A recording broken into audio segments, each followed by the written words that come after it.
ये बहुत सावधानी की बात है और जीवन में, सबके जीवन में एक बार ये प्रश्न खड़ा होगा। इसे सौभाग्य मत मान लेना, इसे प्रारब्ध मत मान लेना। प्रारब्ध से भोग का सानिध्य मिलता है, भोग क्रिया नहीं होती। भोग क्रिया अज्ञान से होती है। प्रारब्ध से सामग्री एकत्रित हो जाएगी, भोग का संयोग का वो सब प्रारब्ध रचना कर देगा, लेकिन क्रिया अज्ञान से होती है, क्रिया कामना से होती है। इसलिए कह रहे हैं, यदि राधा माधव के प्रेम रस में डूबने के मार्ग में उपासक चला तो उसके जीवन में एक बार ही सही पर ऐसा अवसर आएगा कि वो परस्पर विपरीत शरीर का भोग करने का प्रश्न माया खड़ा करेगी।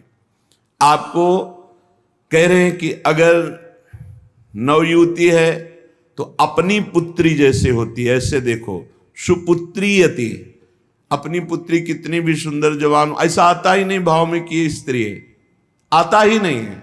जिनके आता है वो राक्षस ही हैं, मनुष्य तो है नहीं। नहीं तो घर में रहा जाता है, बड़ी बहन, परिवार के सदस्य, कहीं ऐसा आता है कि जवान बहन है तो जवान लड़की, ऐसा थोड़ी आता है। हंसते खेलते गले लगाते, कोई कहीं भाव ही नहीं रहता काम का।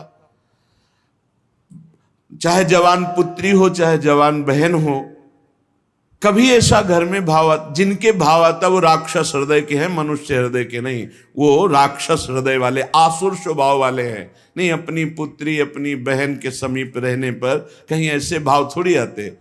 खूब खेलना कूदना हंसना बातचीत करना ये सब घर में होता रहता है, पर ये भाव थोड़ी आता है कि ये स्त्री है। नहीं, वो मेरी बहन, वहां कोई गुंजाइश ही नहीं काम भाव की। तो बोले सगी पुत्री की तरह सब पुत्रियां दिखाई दें, अपने से बड़ी हैं तो बिल्कुल मेरी जैसे जननी वैसे। मातृयत्य परांगनाम, जैसे अपनी अम्मा के पास, मां के पास बैठे तो क्या भाव बिगड़ेगा? कुछ नहीं बिगड़ेगा। कैसा भी जवान लड़का हो, मां अपने ऐसे हृदय से लगा के दुलार करती है, समझाती है, बुझाती है, डांटती है। वहां काम भाव आता है क्या? मां के गले लगने पर, बहन के गले लगने पर काम भाव आता है क्या? बेटी को हृदय से लगाने पे काम। जब साधारण सांसारिक पवित्र भाव में काम नहीं आता तो तुम तो परम पवित्र भगवान के भाव वाले हो, तुम्हारे अंदर कैसे काम परास्त कर सकता है?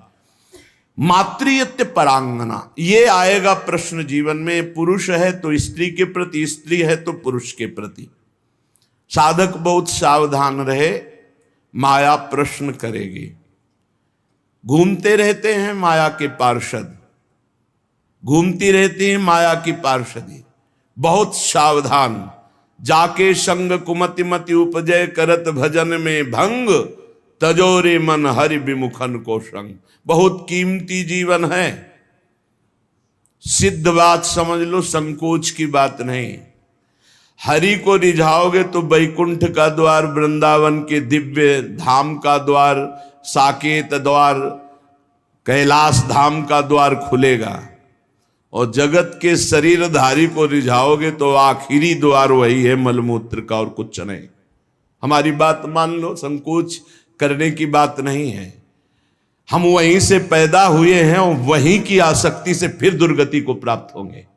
खुली बात है, देख लो, दो ही आकर्षण है, बढ़िया से बढ़िया खाने को मिले, भोगने को मिले। शिष्णोदर परायण शास्त्र कहता है, शिष्ण और उदर। उदर रसेंद्री से संबंधित है, शिष्ण जनेन्द्री से संबंधित है। बस जनेन्द्री और रसेंद्री के भोगों में पूरा दिव्य मानव जीवन बर्बाद। श्रीपाद कह रहे, यदि राधा मुरलीधर के प्रेम में मगन होना है, बहुत सावधान। ये मत समझो कि माया कब किस रूप में कहां प्रश्न करती है। वो जननी है, वो अपने बेटे को पुष्ट करने के लिए कोई भी प्रश्न कर सकती है, लेकिन अपनी दृष्टि। महाप्रभु चैतन्य देव रुदन कर रहे हैं, हा गोविंद हा कृष्ण। दो वेश्याएं पहुंचती, एक कहती कितना ये रुदन कर रहे हैं, बोले मेरी जैसी नहीं मिली होगी इसीलिए ना। अभी देखो इनका रुदन बंद करती। वो क्या जाने कि जो हरि के आशिक हैं उनको हरि माया आकर्षित नहीं कर सकती। भगवान का एक विशुद्ध प्रताप बल भक्तों की रक्षा करता रहता है। वो जाकर के विनोदास्पद बातें करने लगी। महाप्रभु चैतन्य देव ने कहा, मां बस करुणा कर दो, श्री कृष्ण मिल जाए। वो शब्द उनके हृदय में ऐसा चोट किया कि मैं इतनी नीच, ऐसे महापावन से ऐसी भावना चरणों में गिर गई, मुझे क्षमा करो, क्या मेरा भी उद्धार हो सकता? कृष्ण कृष्ण कृष्ण। ऐसा नहीं कि किसी के जीवन में प्रश्न नहीं आता, प्रश्न आता है, पर जो ये भगवत कृपा से सावधान रहता है कि ये प्रश्न है, मुझे उत्तर देना है इसका। ऐसा नहीं कि प्रश्न के लपेटे में आकर के फिसल जाना है। प्रश्न है, उत्तर देना है, बहुत संभाल के उत्तर देना है। अपमान भी नहीं करना, क्योंकि ये वही आए हुए हैं जिनकी हम आराधना करते हैं। वो कुछ भी रूप, वो मोहिनी रूप भी तो धारण किए ना, वो कुछ भी रूप धारण कर सकते हैं। मेरे प्रीतम है तो बस उस समय प्रभु आप ही मेरी रक्षा करो, आप ही मुझे बचाओ।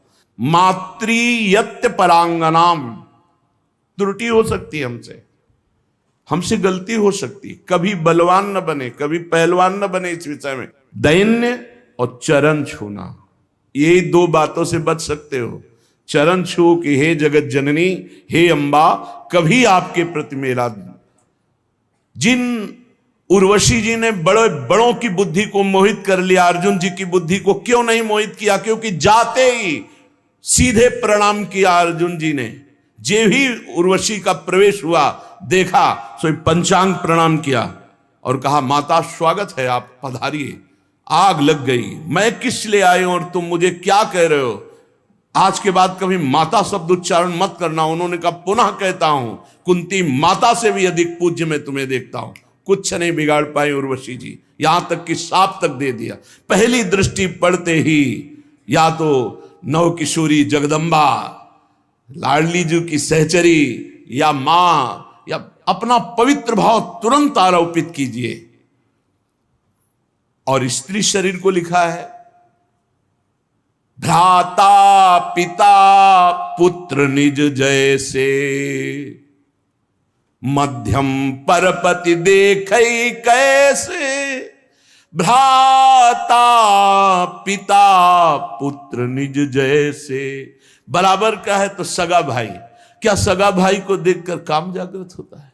क्या अपने छोटे बेटे को देखकर काम जागृत होता है?